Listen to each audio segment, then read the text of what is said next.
नमो तस्स भगवतो अरहतो सम्मा संबुद्धस्स। श्रद्धावान उपासक और उपासिकाएं, आज हम तथागत भगवान बुद्ध द्वारा सिखाए गए अत्यंत महान साधना आनापानसति के बारे में धम्मदेशना सुनेंगे। आनापानसति के 16 चरणों पर धम्मदेशना। आनापानसति का अर्थ है आना अर्थात श्वास भीतर लेना, पाना अर्थात श्वास बाहर छोड़ना और सति अर्थात जागरूकता, अर्थात पूर्ण जागरूकता के साथ श्वास को जानना। भगवान बुद्ध ने कहा कि यदि कोई साधक आनापानसति को सही प्रकार से विकसित करता है तो वो 4 सतिपट्ठना, 7 भुजंग और निर्वाण तक पहुंच सकता है। आनापानसति ध्यान के 16 चरण क्या है? दीर्घं व असंतो, लंबे श्वास को जानना। जब साधक लंबी श्वास लेता है तो वो जानता है मैं लंबी श्वास ले रहा हूँ।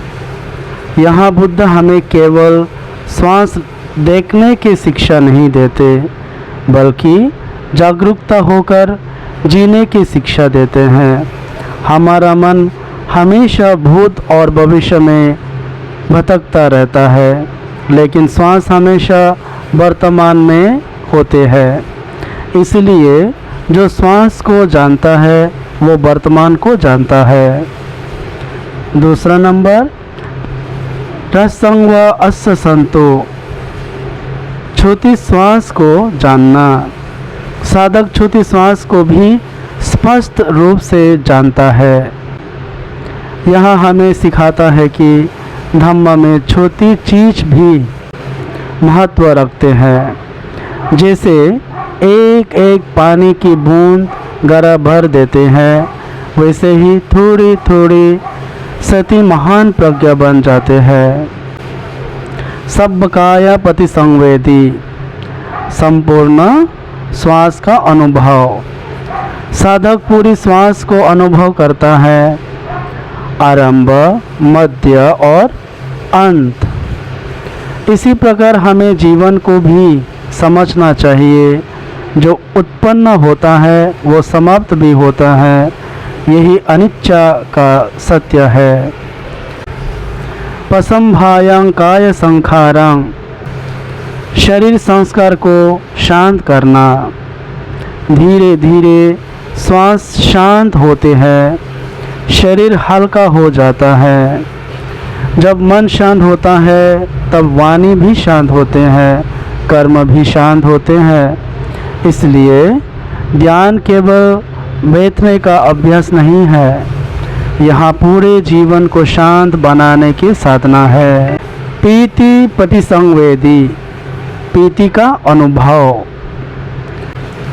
साधक ध्यान से उत्पन्न आध्यात्मिक आनंद अनुभव करता है। यहाँ सांसारिक सुख नहीं है।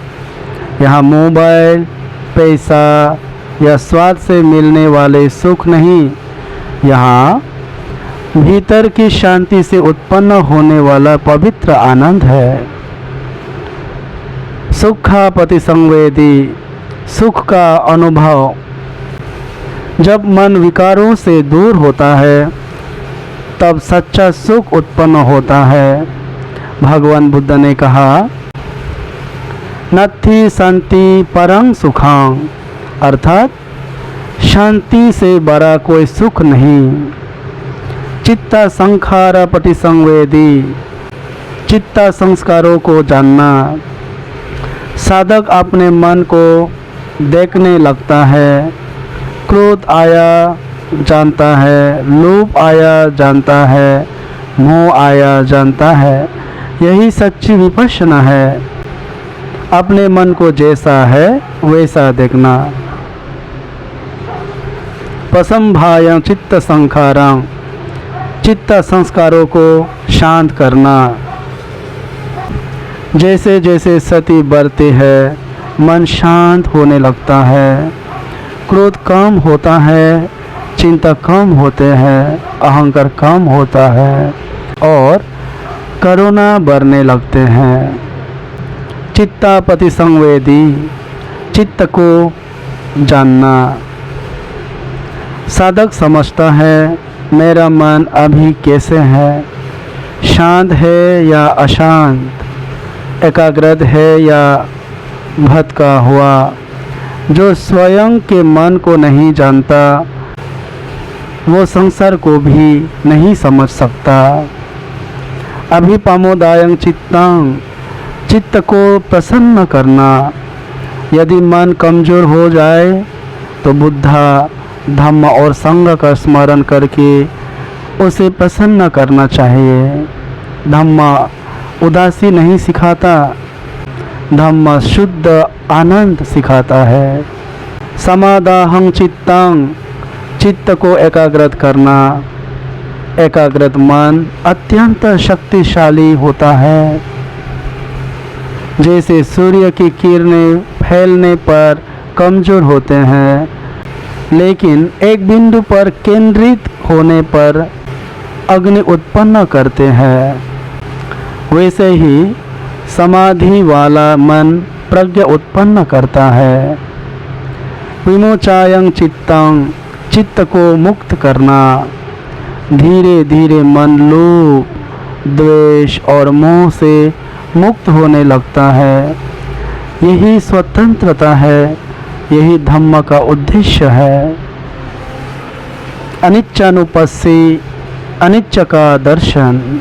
साधक देखता है श्वास बदल रही है, शरीर बदल रहा है, भावनाएं बदल रही है। जो भी उत्पन्न हुआ है वो नष्ट होगा, यही अनित्य है।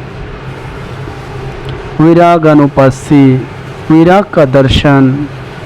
जब अनित्य का ज्ञान होता है तब आसक्ति कम होने लगते हैं।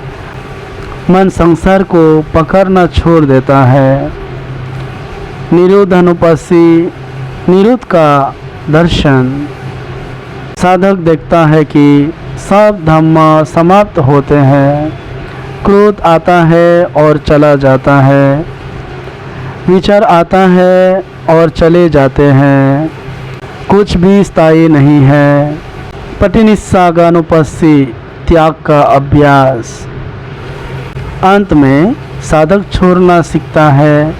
अहंकार छोड़ना, लोभ छोड़ना, मोह छोड़ना, यही त्याग मुक्ति का द्वार है।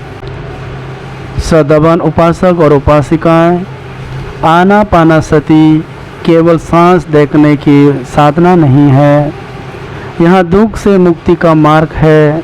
श्वास से प्रारंभ होकर यहाँ साधना निर्वाण तक पहुँचाते हैं।